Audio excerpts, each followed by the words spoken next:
All right, guys, so let's go ahead and take a look at what we have right here. First thing we're going to go ahead and start with here is talking about angular versus linear speed. Um, kind of some of this is going to feel similar somewhat to vectors, but don't go there yet. But let's go ahead and look at the warm up here. It says, what is the circumference of a circle? What is the circumference of a circle with an 18-inch radius?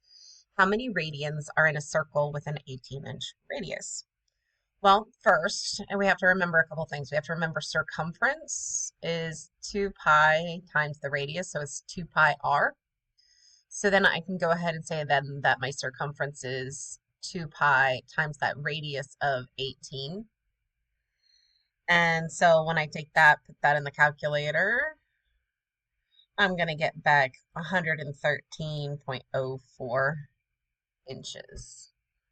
And so that would go ahead and be the circumference of my circle with an 18-inch radius.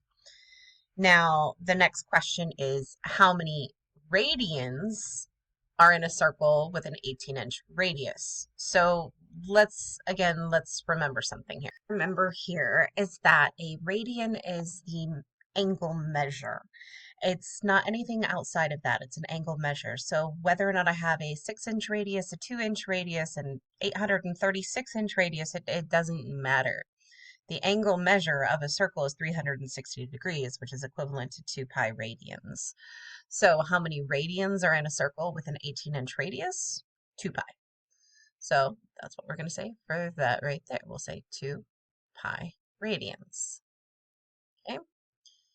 All right, so now if we go ahead and go into what we're looking at here, it says that we have the rate at which an object moves along a circular path is called its, and this will be linear speed.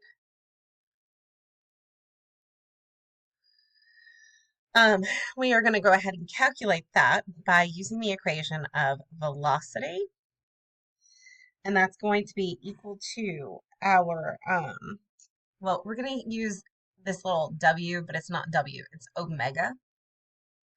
And that omega is actually going to be equivalent to our angular speed. And that's going to be something that we're going to discuss as well, times our radius. So go ahead and say this one right here will be our angular speed. And this is going to be our radius. Okay. And this would be our linear speed. Now, it's not just our linear speed outright, it's the linear speed in terms of angular speed. So it's important that you keep that in mind. There's linear speed and then linear speed in terms of angular speed, and they're different. We're only going to be really looking at this. I'm only mentioning that just because I don't know what they do in physics, and I know some of you are in physics, and I don't want you guys to get them kind of confused. All right, the rate at which an object rotates about a fixed point is called its angular speed. So we got angular speed. And we are going to go ahead and calculate that. Again, that angular speed is going to be that omega that I just mentioned right up here. So we're going to have to calculate our angular speed in order to calculate out our linear speed. So we're going to do our omega, which that is going to be equal to theta divided by t for time. So there's our angle measure divided by time. So here's the great question of what the heck is angular speed and what all does this even mean? A great little way to kind of consider what that means. Angular speed, when you think about, when you look at people doing a race on track, when you're thinking about how the Olympics are done and you see them running around the track and you know the person on the innermost loop, they have a shorter run than the outermost one because obviously they're going a shorter distance because they're closer to the center than the outermost people are. Likewise, if you're like on a carousel, the innermost part of the carousel is going to actually be slower than the outermost part of the carousel. So basically, the further out you are, the faster you're going because you have to make up further ground. So that's kind of what you're looking at here. So let's go ahead and consider that information in these questions. All right, so a bicycle messenger rides the bicycle shown to the right. This little picture over here. During one delivery, the tires of a bike rotate at a rate of 140 revolutions per minute. Find the angular speed of the tire in radians per minute. So first, I have 140 revolutions per minute. I need to find the angular speed, and I need this in radians per minute. So those are some important details. So if I go ahead and look at this equation that I have right here, we have angular speed, because that's exactly what it's asking for, is angular speed. This is the angle measure divided by time. So let's kind of consider what we have here, the angle measure. Well, we don't really specifically know our angle measure because it's talking about revolutions per minute and stuff like that. But what I can consider here is if I do a single revolution, same thing as a rotation, that would be 2 pi radians, right? And instead we're doing 140 rotations around in 1 minute. So we're saying we have 140 rotations. Well, I won't write it as rotations. I'll keep it as revolutions. We'll do revolutions per 1 minute, right? That's what I've got right there. And then we're doing that 2 pi radians per 1 revolution, right? Because 1 radian going, or not 1 radian, but 2 pi radians is a full circle, right? That's a full rotation. So these are equivalent, okay? And I'm saying that there are 2 pi radians per 1 revolution, and I have 140 of them, and that's going to cancel out these revolutions. So then that just leaves me right here with 140 times 2 pi radians. Okay, that's what I've got for that right there. And so when I go ahead and multiply that out, that's going to go ahead and get me 280 pi per minute. Now, if you notice here, because I know like when I initially looked at this, I'm like, but I'm supposed to divide here. Well, consider what I'm doing right here. This is saying that this is, because I don't know time here unless I just do 1 minute, but you wouldn't divide something by 1, right? So if I notice right here, though, this right here is an angle measure, 280 pi, and this right here, minute, that's time. So that's actually kind of matching exactly what I need right here. Now, right here it says, on part of the trip to the next delivery, the tire turns at a constant rate of 2.5 revolutions per second, and the linear speed of the tire in miles per hour. So linear speed. And we're looking here, we have 2.5 revolutions per second. Okay, linear speed, and we need this in miles per hour. So there's a big thing to notice right here is it's going per second and then to hours there. So we are going to have to do some conversions. So keep that in mind. So first thing here, we're going to do our linear speed. So linear speed is where we have this. And if you kind of consider that's exactly what we're going to have to do here. Our linear speed, it's going to be the angular speed times the radius. Well, I've got to go ahead and figure out what that angular speed is going to be. So just like what we ended up doing on this last one, hopefully you can kind of understand here. So if I have 2.5 revolutions per second, that means I have 2.5 times 2 pi. 2 pi is 1 revolution, and I'm going to go ahead and do that 2.5 times per second. Okay. So then that's going to get me 5 pi per second. So every second we have gone 5 pi rotations around, if you want to think about it that way. And then we're going to multiply that because that right there, what we just found was that angular speed. Okay, so that was our angular speed. And so now that's this value right here. And now I need to multiply that by my radius. Well, my radius, well, it doesn't tell me, does it? But if you notice right here in this tire picture right here, I have a diameter of 30. So that means my radius is half of that. So that's going to be 15. So I have 5 pi times 15. And that's going to be inches.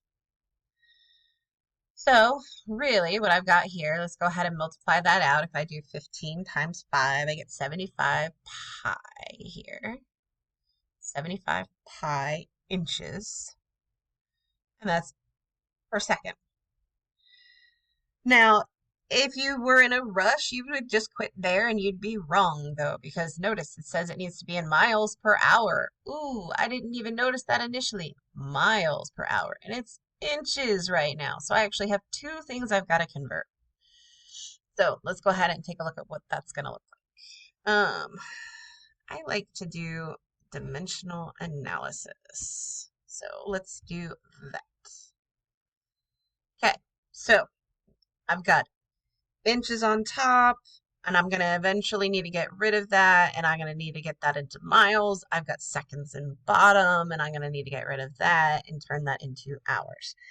So first thing that I can go ahead and do is go ahead and work on that kind of conversion. I don't expect everybody remembers how many seconds are necessarily in an hour, but it's 3,600. So just in case you don't remember, let's go ahead and do this. I'm pretty sure you guys can remember how many seconds are in a minute. 60 seconds in 1 minute. And remember, I'm putting seconds on top so that seconds will cancel out top, bottom. And then I got minutes on bottom. And so then I need to get rid of minutes. And then I know how many minutes are in an hour. I know that there are 60 minutes in 1 hour. So that's where that 3,600 seconds in 1 hour comes from, just in case you don't remember that. And so that'll cancel out my minutes. So now I have inches per hour, but I need miles per hour. So I'm going to have to convert some other stuff. So let's kind of convert here. So if I've got inches on top, that means I'm going to have inches on bottom right here. And I can go ahead and turn that into something that I know. You're not necessarily going to know how many inches are in a mile, but I bet you know how many inches are in a foot. There are 12 inches in 1 foot. And some of you might recall how many feet are in a mile.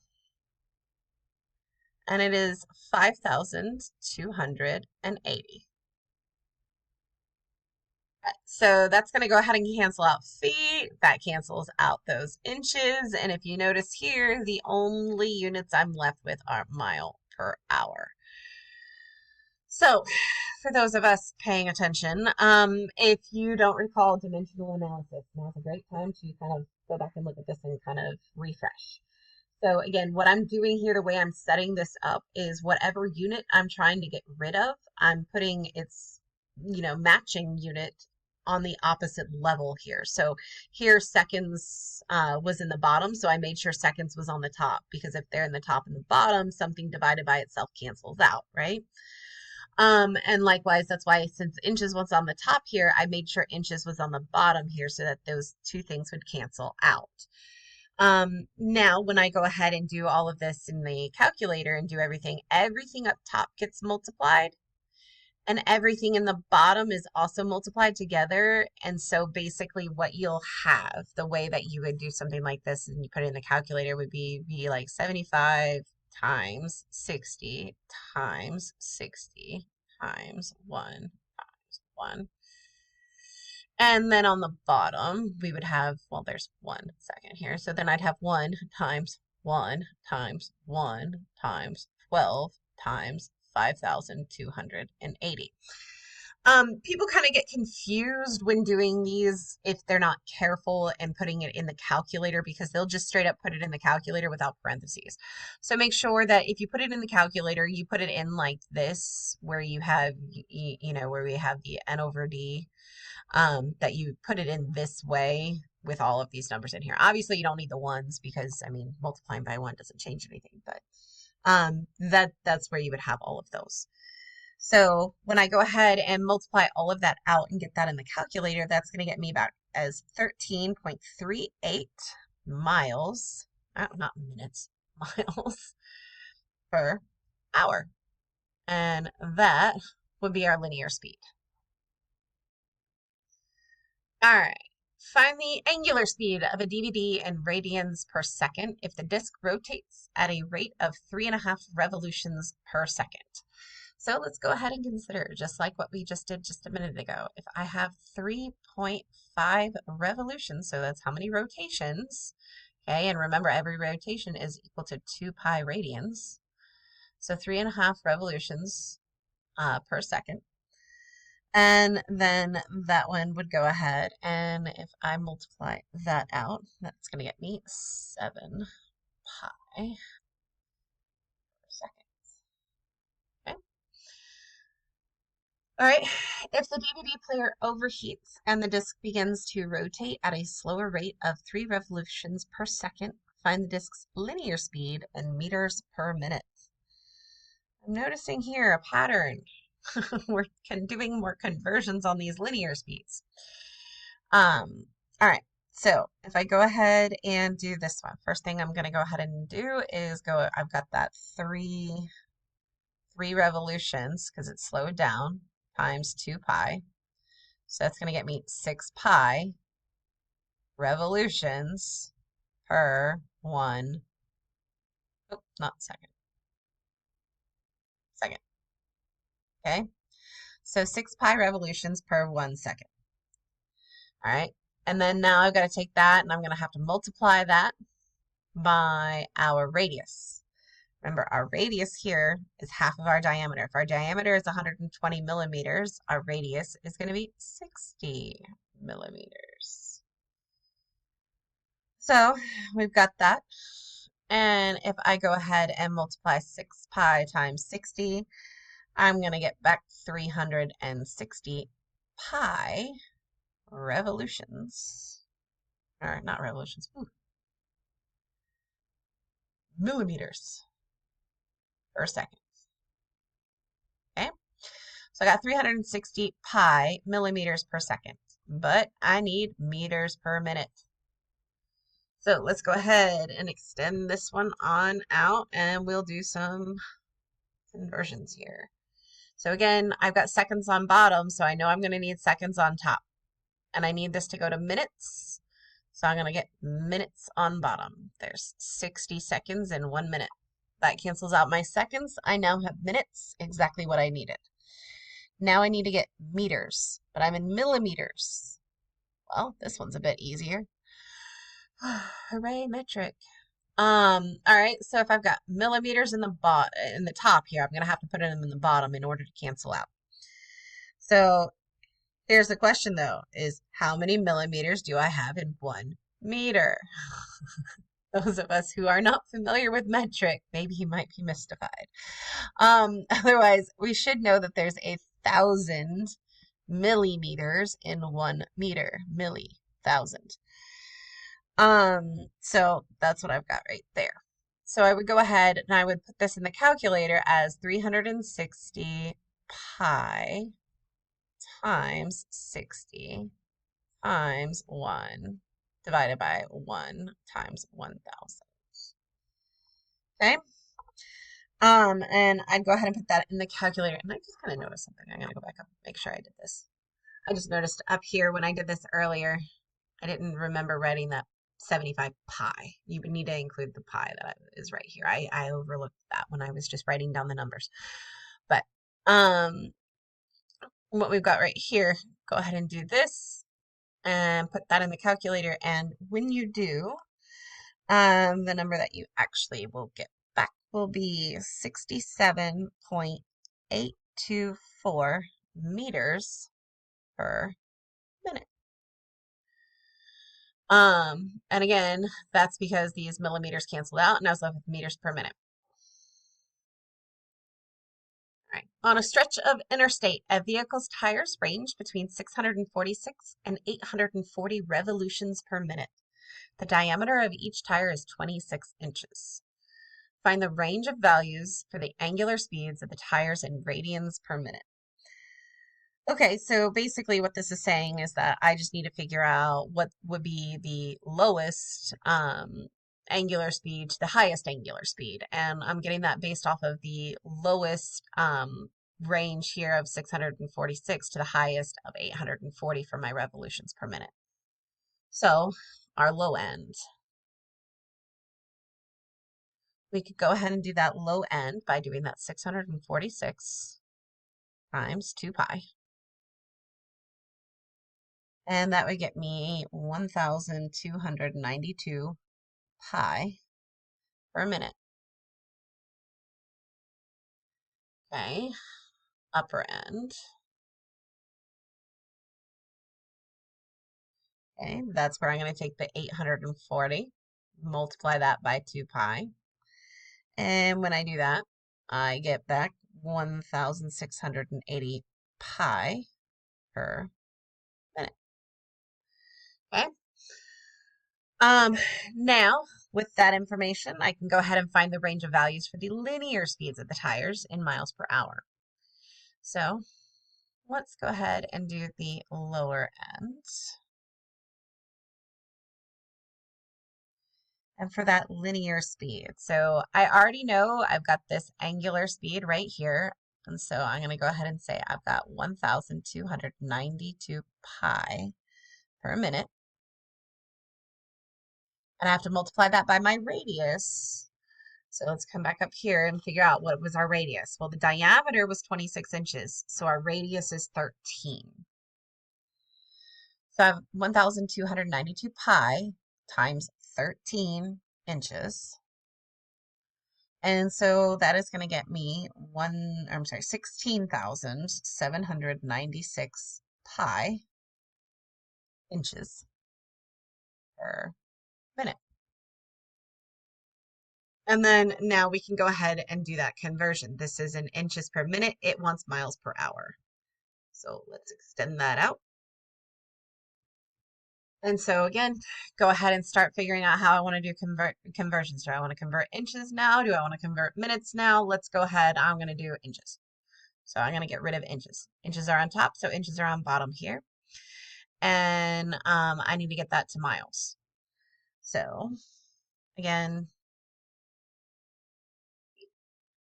I'm going to say that there are 12 inches in 1 foot, and that there are feet, miles.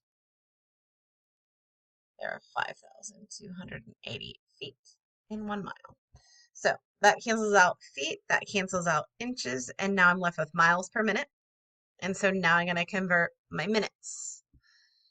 And so if I'm going to do that, minutes are on bottom here, so to get rid of them, I'm going to put minutes on top over here, and I need hours, so I'm going to put hour on bottom here. So there are 60 minutes in 1 hour, and that'll get rid of minutes. And the only units I'm left with are miles per hour. So again, I do 16,796 pi times 60. So let's write that out. 16,796 pi times 60 divided by 12 times 5,280. I'd put all of that in the calculator and I would get back 49.943 miles per hour. So that's the lower end. So let's see what the upper end for that speed would be.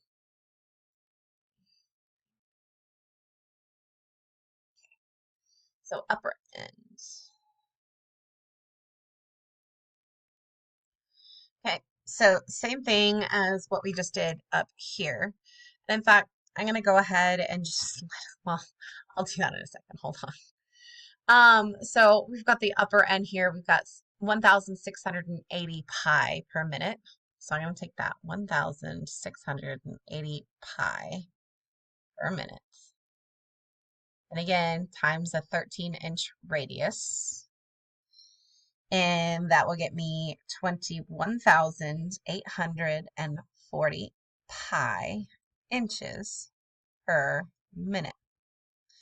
So the little thing that I was just kind of mentioning that I'd go ahead and just let you in on, if you wanted to at some point in time, I mean, you can write it down right now, but it might be something to keep in mind to have on a note card as well, so that you're not having to do all of this conversion right here, going from inches to miles all the time.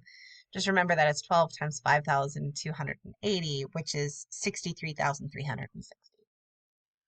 So that's just, it's a helpful conversion that there are 63,360 inches in 1 mile. That's a conversion. Otherwise, like I said, you can just do as I just did right there. Um, so if I go ahead and start working on conversions, so let's do exactly that. Let's convert from inches to miles. Well, if I keep in mind what I just said here, I told you that there's going to be 63, and I definitely put that too close. There's 63,363, or 63,360 inches in 1 mile. So there, I didn't have to do this conversion of converting from inches to feet and then feet to miles. And then the next one, and that cancels out my inches. The next thing that I would have to go ahead and do is I'd have to convert these minutes over here into hours. So again, minutes on top, hours on bottom. 60 minutes per 1 hour. So I would have 21,840 pi times 60 up top. And on the bottom, it's all just divided by 63,360. And that final answer is going to get me 69.941 miles per hour. And that should do it. And yeah, that should go ahead and get you through everything that you need for today's stuff.